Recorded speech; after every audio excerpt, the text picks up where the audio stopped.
Good morning, everybody. Welcome to Webinar Wednesday. My name is David Lefebvre. I'm a PDM specialist with Hawkridge System. Today we're going to be looking into advanced workflow. So that's what you sign up for if you were not aware. We're going to look into advanced workflow, and I just want to start with a little introduction. This presentation will actually include some concept already covered in previous tutorials. So for those of you who've seen the custom property mapping, the dispatch tutorial, or the data migration from Windows folder to EPDM available on our website, that's awesome. For those of you who have not, this is not a problem for this webinar. But I suggest or I invite you to just go and look at them. They are really good and are a good complement to what we're going to see today. Going forward with this presentation, I just want to give you a little bit of an idea of what we're going to be covering. First two things we're going to cover: the migration workflow. It's something that we're going to take from the data migration from Windows folder to EPDM. We're going to take from where it was and then add to it, because I still think that the migration workflow is a really good example where you can use the custom property of a file and use them to put some condition and use the automatic transition in the workflow, use the workflow link and all that good stuff. The other thing that we're going to cover is the CAD workflow. So in the CAD workflow that you see here on the right side, I have concept and prototype and manufacturing. So we're going to see how we can transition some files from importing them and placing them in the correct workflow. And also we're going to see how to do a parallel approval and how to map those approvers if there's multiple, how we're going to handle that. So without further wait, we can actually start this presentation. And the first thing I'm going to do here is I'm going to open the administration tool of EPDM, and in here I have my vault that I'm going to use today. And let's go to the workflows. So first thing, I have a couple of workflow here, and all of those, as you know, they accept files with certain conditions. So you put a condition like this one is accept admin every file that is in the admin file folder. But I added something here, which is basically a condition that would disallow any file to go in there. What I'm doing here is I'm closing my workflow that we call. So I'm closing every workflow except the migration one because I want for the first step, get some files from outside the vault, inside the vault, and I want to make sure they're only going to go in there. So for other workflow, I put this condition. To give you an example, on the library one, I have not put a condition yet, so I can put a new condition and just state that the exclamation point equal is not equal to, and the percentage sign is any type of character, any number of character. It's a wildcard, so those two are wildcards. So right now I'm just disallowing anything to go in there. So that being said, if I look at the property of my migration workflow, you'll see that I have no condition, so everything can go in there and I'm set to go. So if I jump in this workflow, this, as I said, is where the data migration from Windows folder to EPDM was left off with this sort of transition and state and workflow link. Just to recap quickly, I have a state, initial state that is imported, and then I have a update revision where I state which revision I'm using, the alpha revision in this case. And in here I have the workflow link, so this directs my file automatically. Once they update the revision, it goes in my CAD files, which is this workflow here, and it goes in the manufacturing released. Those update revision, they use conditions, and they actually increment my database.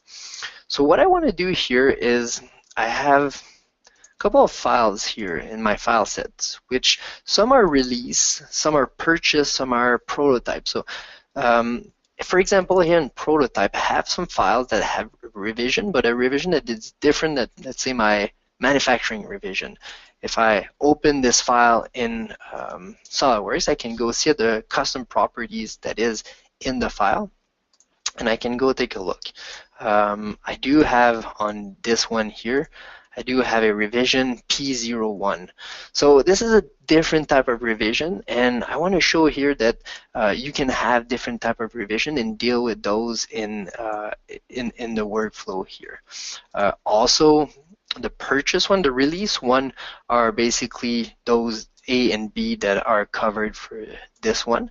And the purchase one is basically another type of variable, another type of custom property, not a revision, not something that we're going to increment, but just something that we might want to direct somewhere else. So if I look at the properties in this file here, under part type, I have purchased. So if I come back to my workflow, what I'm going to do is I'm just going to create a new workflow link here, and I'm going to go in the CAD file, but instead of going in the manufacturing release, I'm going to send my file to prototype release and have this workflow link right here. From here, I'm going to do also a state to update my revision, but this time it's not going to update my manufacturing revision, it's going to update my prototype revision. So I'm just going to say update prototype revision.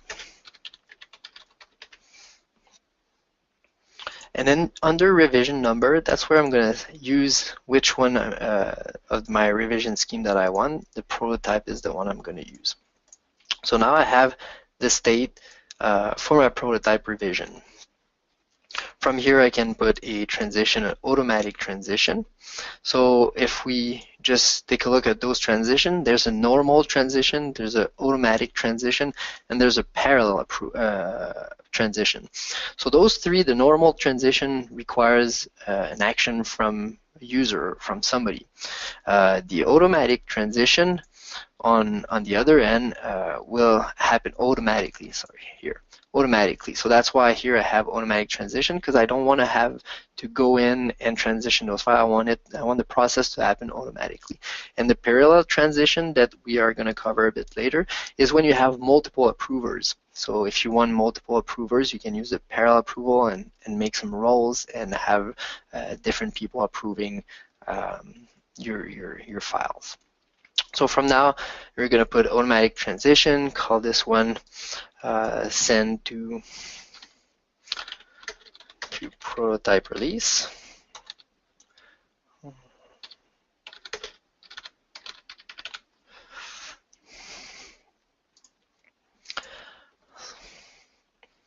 And from here, all we need to do is, again, just like the revision A and B, we need to create a transition that goes from import to here. Call this one date revision, and this one's going to be P01. Again, automatic transition, and this is the important part here. So when I put a condition to a automatic transition, what happened is, and it's actually labeled here, this state change will be prohibited unless the following conditions are met. Basically, if I put a condition there, only the file that meets this condition will go through and go to the other state. So if I, again, take the revision one that I was using, well, this time I want to use a text equal to, and then instead of A or B, I'm just going to put a P01. Oh, I want it to stay here. So this is for my condition. I have now a condition. In the revision number, I want to actually increment this one or reset that one. So I'm just going to save my workflow, and I'll have this revision number available. So it's a 2-digit revision that is next to the P dash. So if I reset this one to 1, it should give me a preview for 01 here. And as an action, you want also to match the database. So you want to increment the database as well. So you can add an action here and just increment revision. And you actually have the type of a transition that is right available here for the increment revision. So now we're set here for incrementing our revision P01. So every time we get in with a custom property from the file P01, we want to make sure that our database is going to update and go to the next revision accordingly. So now I have my P01 made because we can do it, and because it's quick, we can copy and paste the same transition and select our source and destination and just modify this one for our P02 condition P02, and then action should remain increment revision. The only difference here, we're going to reset to our second one, which is the 02 here.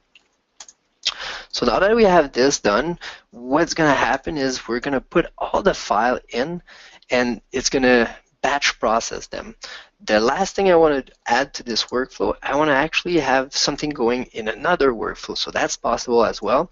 If I want, I can send some files in my library workflow. It's a one-state workflow, so it's only library here that I'm going to choose. And then this time, if I put a transition here, we're not going to increment a database. We're not going to do anything towards the revision. All we need to do, all we want to do here is put a condition about the part type. So if I look at the part type, I can say text equal to purchase.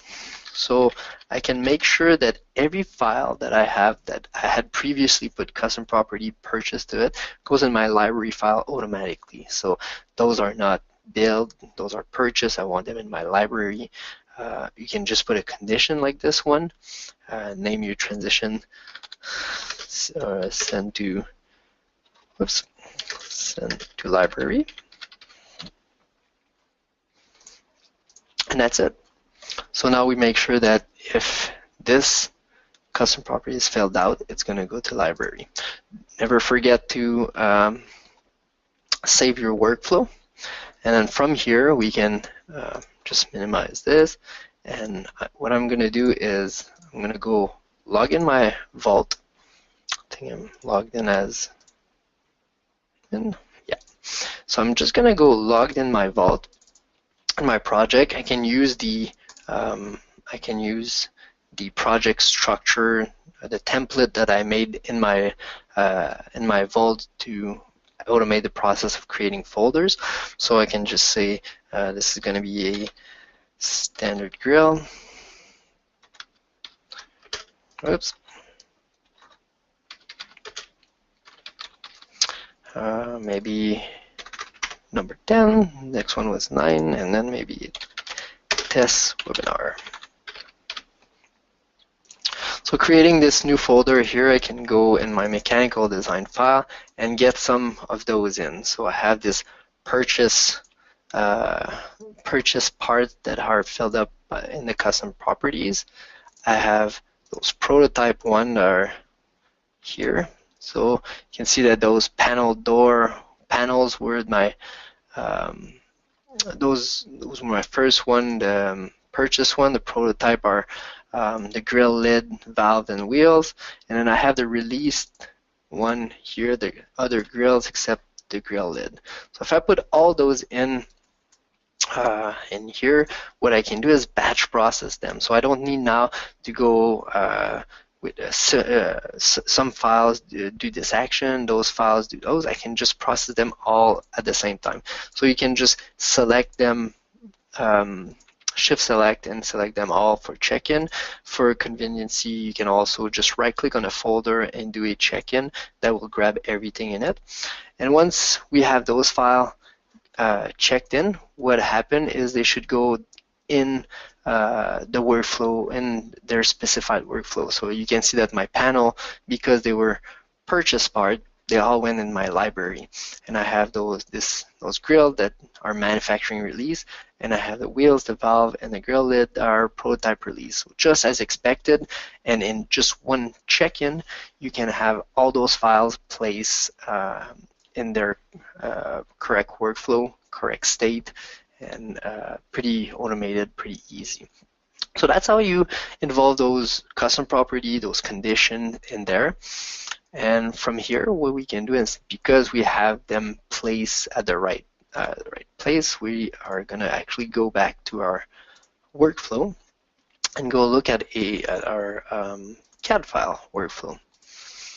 So see, we have some files in prototype release here. We have some files in manufacturing release.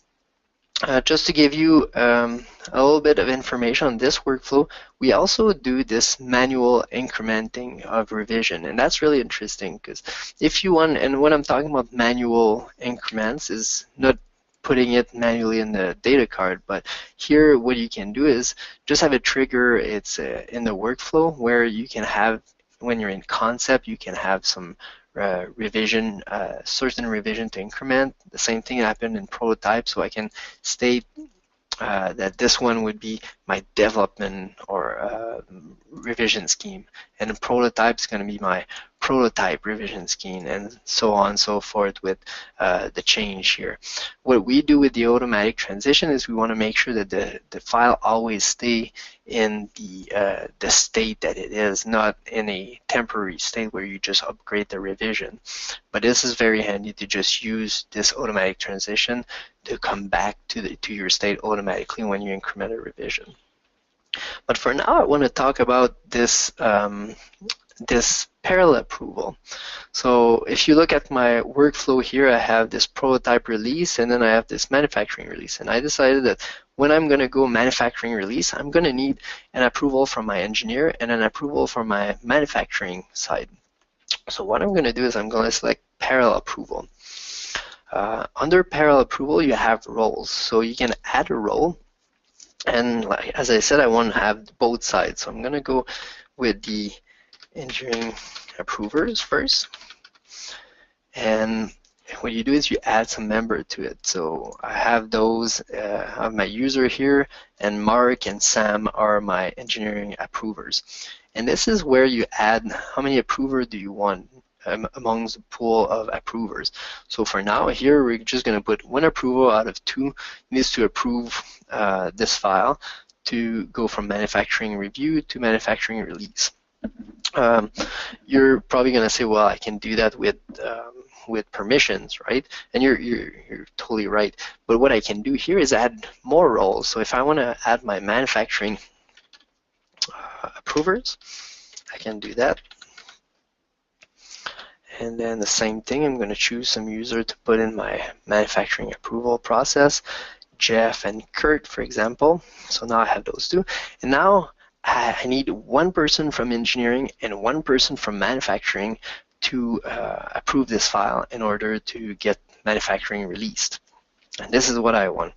So we're all good here. We have this process in our workflow. Never forget to save your workflow. But then you want to map this this approval, right? So you want to have it on your data card. You want to have it maybe on your drawing. So how are we going to do this? The first step is we're going to go in the card, and in the card, in the file card, let's go and do the example with the drawing card. We have this drawing card. We have already approval on it. What I'm going to do here is I'm just going to do another tab here and to show some approval process here. I'm going to put my engineering approval,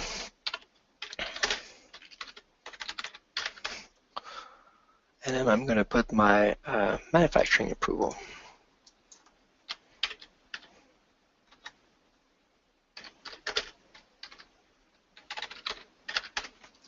There we go. From here, what we want to do is also put some edit box. So we want to see who they are. So I'm going to put an edit box here for engineering approval. We have to give it a variable, and right now we don't have an engineering approval. So what we're going to do is we're going to create a variable. So I'm going to go in here and look at my my variables. I'm going to create a new variable and call this one engineering approval. What I want to do, this will map it this will map it correctly for my data card, but maybe I want it on my drawing as well. And if I go back on this prototype drawing here that I have. If I open it, I can actually go see if there's any custom property for this mapping. So if you want to have more information on how to do this mapping, this custom property mapping in SOLIDWORKS, we have tutorial for that. But as for now, I can just go look in here. I'm gonna actually edit the sheet format, and I can go see that I have an engineering approval and manufacturing approval already set up. Sorry. And then here I can see that it's engineering approval and it's also manufacturing approval. This is the name of my custom property. So if I close this drawing here and go back to this this interface with my variable, what I can do is link my ePDM variable to a custom property in SOLIDWORKS. So I'm going to use a custom property, and I have to map it the same way that is written as a custom property. So this one was engineering approval, and it's going to be valid for those extension here. Right. And then we're going to do another variable, which is manufacturing approval. And the same way, we're going to map our custom property to the manufacturing approval. And that's exactly how it was written in our custom property. You may see right now that my ePDM variable is different than my custom property in SOLIDWORKS, and that's totally fine. You can definitely map different names as long as this one is the one in SOLIDWORKS in the custom properties. So now that I have my two variables, I can actually use them in here. So my engineering approval would be mapped on this box. And then I can have my manufacturing approval on this one here. There we go. So now we have the data card set up. We also have map our variable with our custom property. What's left to do is going back in the workflow, what we want to do is make sure that we actually populate those variables. So when you go to add action here, actually I have those set up already, so we're just going to remove them.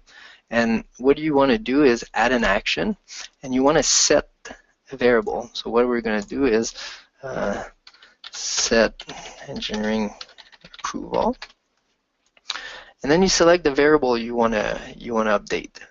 So we want to update engineering approval. The active configuration, you can choose the configuration here, and then you have those dynamic variable here. So that's a good thing to know, that in a workflow you can always set variables. So you can put some plain text in here, but you can also use those variables here, or those dynamic source for the variable, where you can have the revision, the next revision, those kind of things, the date, and for our purpose, the full name of the person that is the engineering approver. And this is the trick here where the map approver shows up. So because we're using a pair approval, we have this map approver, and then we can select my engineering approvers to fill up my variable engineering approval. And that's what we're going to do. And you want to do the same thing and create another action to make sure that you set the variable for the manufacturing.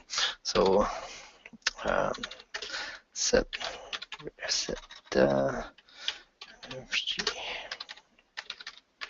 approval. Then you select the correct variable in PDM. You can put a configuration if you want. And the full name again, map approvers, my manufacturing approvers. And this is done. Now I can save my workflow, and now my approval process is ready to go. So if I go back to my vault, I have on my standard grill, I have this folder, this drawing here that is prototype release. So I'm gonna just submit it for review, so it's gonna stay in the manufacturing review. And then from here, what I'm going to do is I'm going to log off as admin, and I'm just going to log in as the engineer, or I can log in as the manufacturing guy first. Doesn't matter. So logging in, I know that Mark is in my engineering team. I'll get in as Mark. In my project, I can go and grab this file. The the grill lid here that is in manufacturing review. What I'm going to do here is I'm just going to change the state, and you can see here that it's requiring 2 approval, and we're at 0 right now. So I can do the first one as Mark, and then basically it's not changing state here anymore, or already. It's waiting for a second approval. You can always revoke the approval that you just passed, but then for the purpose of the exercise here, I'm just going to log off, and we're going to see if Jeff from our manufacturing team can come in, and Jeff can come in and approve as well the drawing. So coming in, Jeff can right click and change the state, pass the second approval, and then that's when it goes to manufacturing release. And if you look at the approval, it should populate the correct approvers on each of them. And if I look at my preview, and if I mapped everything correctly, I should have Mark and Jeff as my engineering approver and my manufacturing approver. So this is how you map the approval process in ePDM for those guys here. One last thing I want to touch on is the dispatch. So in the dispatch tutorial, you learn how to create, let's say, a rename dispatch. Dispatch is for automating a couple of tasks. I have one here that is the same one that you learn in the dispatch tutorial. It's called rename with number. So what it's doing, it's grabbing the number and the drawing number here and renaming the file with the correct number. So I can actually use it here and rename with number, and it's basically renaming it. So you can see that it works pretty good. But what you can do is actually include that dispatch in the oh, I'm not logged in as admin, so I'm going to log back in as admin, and then I'll show you how you can actually use dispatch in the workflow. So if I get back in the vault, I'm just going to clear those files and then get them back in just for the purpose of the exercise. So I'm going to go in project here, get rid of those files, then I'll just grab those files again, maybe just with the drawing and the part, check those in. They're going to go through my workflow, my migration workflow, and put in prototype release. But what I want to do is I'm going to go under this dispatch here, and instead of having it as a menu command here, I can use it during the state transition. And using during the state transition, you can set where you want it, in which workflow, and at which state. And then you can say for every file, or you can actually tell for which folder and which file it would be valid.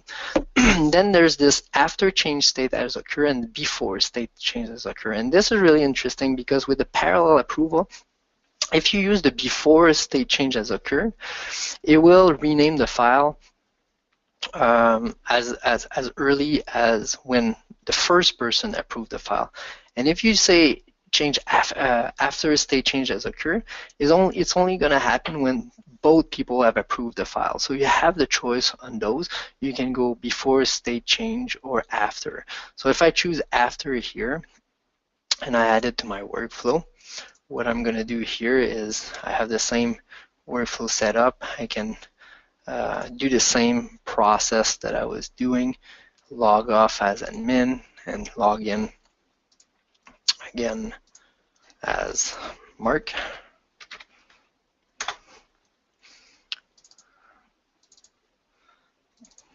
Get on this file and then do the first approval. Oh, that's a I'll do both of them. Pass the first approval. and then log in. And you see that the name is not changing here. And then what I'm going to do is I'm going to do the second one, second approval with Jeff.